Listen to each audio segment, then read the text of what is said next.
Guys, we're in the middle of the pandemic and these are trying times. It's hard on our mental health, our mental state, and this is why I love our sponsor today, BetterHelp. They're the largest online counseling platform worldwide. They change the way people get help with facing life's challenges by providing convenient, discreet, affordable access to licensed therapists. BetterHelp makes professional counseling available anytime, anywhere, through a computer, tablet, or smartphone. It's brilliant. Sign up today. Go to betterhelp.com/solvinghealthcare and get 10% off sign-up fees. Welcome to Solving Healthcare. I'm Kwadwo Kyeremanteng. I'm an ICU and palliative care physician here in Ottawa and the founder of Resource Optimization Network. We are on a mission to transform healthcare in Canada. I'm going to talk with physicians, nurses, administrators, patients and their families because inefficiencies, overwork, and overcrowding affects us all. I believe it's time for a better healthcare system that's more cost-effective, dignified, and just for everyone involved. Quadcast Nation. I am super excited because we got young innovators in the mix. I'm talking crew from FocalOttawa that, as you heard me in the preview, I'm talking about people that are changing the boogie, taking our really tough circumstances with COVID and try and get some sunshine in some people's lives. These are what their kids are doing today, yo. These are the kids on the show. So Soumaya, Mansi, Alice, and Steve, welcome to the podcast. Great to be here. Thank you very much. Oh man, if I could be, I hope you could feel how much I'm glowing because I've been so excited about this. So I'm going to start with Steve. How did this all come about? You know, you've been with Kiwanis for 30 years. We're in this pandemic. You've been working with, these kids. How did this all come about as far as you're concerned? Now, Dr. K, you've inspired me. I'm just on fire. The only thing that lights me more on fire is FocalOttawa. So let me tell you about the history of Kiwanis. 103 years in Ottawa, the Kiwanis Club of Ottawa. So we're steeped in tradition and people wanting to do good. So you take the Kiwanis Club of Ottawa, and what do? We support youth. So we support the cadets, we support the music festival, and then we support an organization that is called the Key Club. And the Key Club is an international organization also led by students, and I'll let Alice, Mansi, and Soumaya tell you more about that. We were in a pandemic, and I realized that we had great potential in the youth that we have mentored. So October 24th, it's 7:50 in the morning.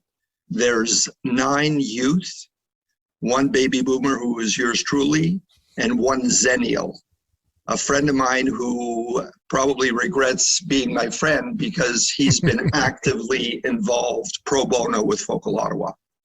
So there we are, brief introduction. And who do we have? Matt Mannion and Ariel Burns.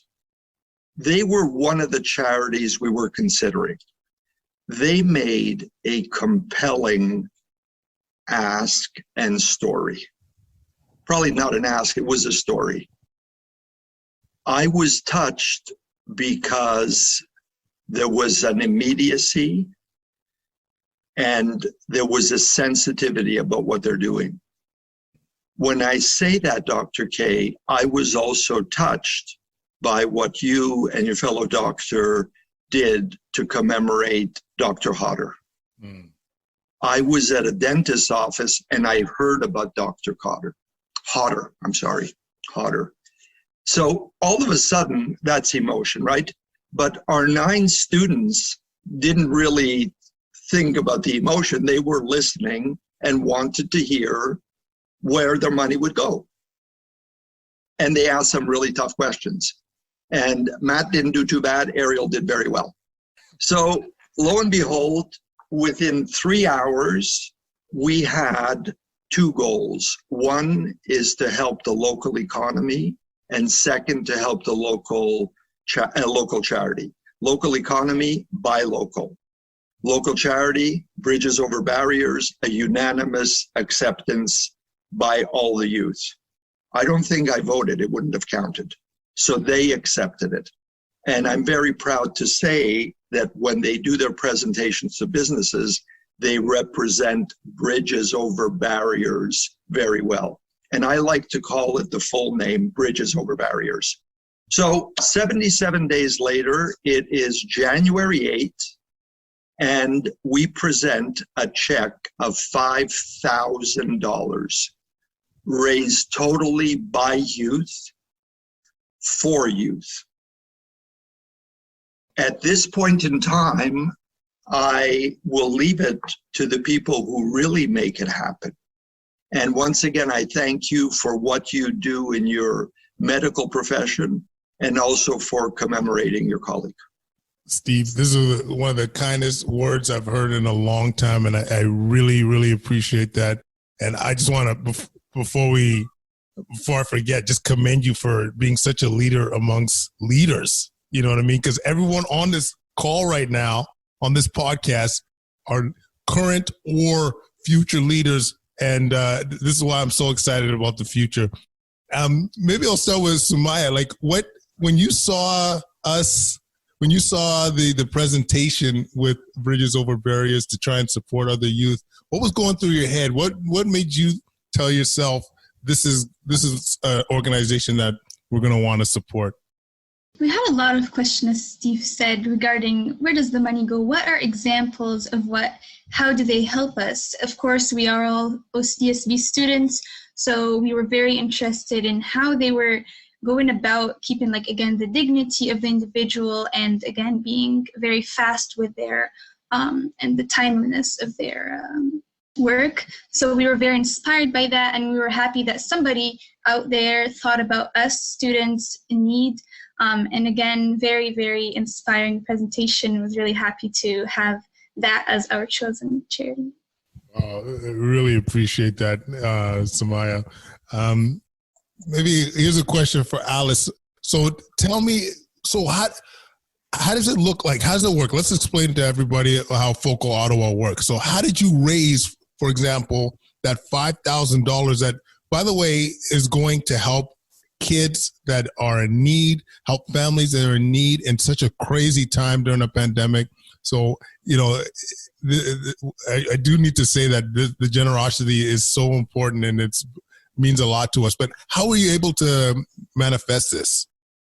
Yeah, so this might sound a little against logic per se, but what we do as a team is we're trying to reach out to many local business owners, many Ottawa business owners to ask for a sponsorship. And a lot of people, when they hear this, they might be wondering, well, why are we asking businesses for essentially money during one of their probably most challenging times? And our intention was really to use this the sponsorship that we could, if we managed to successfully solicit, and donate it 100% to Bridges Over Barriers. And as Soumaya mentioned, the presentation at that 7 a.m. morning meeting really changed the focus, and it really defined what FocalOttawa became today, because at least for me, what really got me interested in supporting Bridges Over Barriers and all those OCDSB students who are just like ourselves and who should all have the access to basic, health, physical supports and whatnot. What really got me was their focus on supporting the mental health of the students as well. I know oftentimes when students might have a physical injury, of course they would require the funds to receive a checkup and whatnot. But I think the emphasis on mental health was really what got me really inspired to keep going to this day, because now more than ever, I think we're all realizing the importance of mental health, because ultimately everyone has a mental health. It could be good or bad on a given day. And I think this emphasis is something that is universal, no matter if you're a student or an adult. I just think supporting and focusing a little bit more on our mental health while trying to promote local businesses at the same time is just what's sold me on FocalOttawa. Alice, that was very well put. And I like what you're saying too. And I mean, I have a soft spot for the mental health aspect of things because as my wife is a psychologist, and you hear about how many people, not only adults, but kids are struggling right now. And especially you guys aren't, it's not like it was pre-COVID when it comes to school and doing a lot of virtual learning and having a lot of those resources where you get to connect and be kids. And so I can't agree with you more, Alice, and thank you for the work that you're doing. Mansi, I want to ask you, so what do you say to these businesses? And the reason why I want to emphasize this is because you guys are doing this here, but that kind of innovative thinking and that creative thinking, I think, should be amplified. If you guys have a strategy that could help local businesses, not only in Ottawa, but some other high school organizations are thinking, hey, we could support not only business but also our community. Maybe we'll do exactly what FocalOttawa is doing. So what kind of strategies did you have to do to engage business? Was it email? There's a lot of Zoom calls. How did you guys make this happen? Yeah, I think the concept of FocalOttawa was just so appealing because it was so dynamic, right? You're mixing in multiple different factors that are coming together to provide the synergy to the community that is so beneficial. So yeah, hopefully if people are watching what we're doing and they're getting inspired, that's great, right? The effect can be doubled, triple by just a few other people, pouring their time into this. But going about it, and I think it can expand all the way back. Kiwanis Club of Ottawa hosts a bed race, a truly inspiring event, and Steve has a really large hand in that. I had the pleasure of working with Steve just last year before COVID for the bed race, and together he taught me, and together we taught a few other key clubbers on how to approach businesses and asking for sponsorship, which would go to charity. So using those skills, and Alice and Soumaya have incredible skill sets, approaching these businesses at a time where they're struggling as they are and saying, hi, we'd like a portion of money that will go to charity, but we know how important this is to you because this could be a decision that could impact how you do in the future. Mm-hmm. It required a lot of, I'd say, understanding from business to business. They're in the same situation, but individually they're facing different things. So understanding them, understanding how we can help them in the way that also helps the community was a very interesting challenge that I think we all learned something from, and we're continuing to learn as we talk to more businesses. But yeah, we approach one business, see how we do, right? We had a few people that were like, maybe not now, maybe later. So keeping on to that, right? And then continuing it despite what we're learning throughout the process. So I think one of the easiest things, if someone asks, what did you learn, is how to be understanding and then using that understanding to help growth, especially in the pandemic. Absolutely. Listening to what their needs are and concerns are. I mean, this is a lesson. I mean, you guys seem to be going into leadership and entrepreneurial lifestyles, but even in my line of work, it's the exact same. You need to listen, you need to hear what their concerns are so you could reach out to them and talk to them in their language and be able to achieve their goals. And so what you're saying, Mansi, is on fire. It's truth bombs all over the place.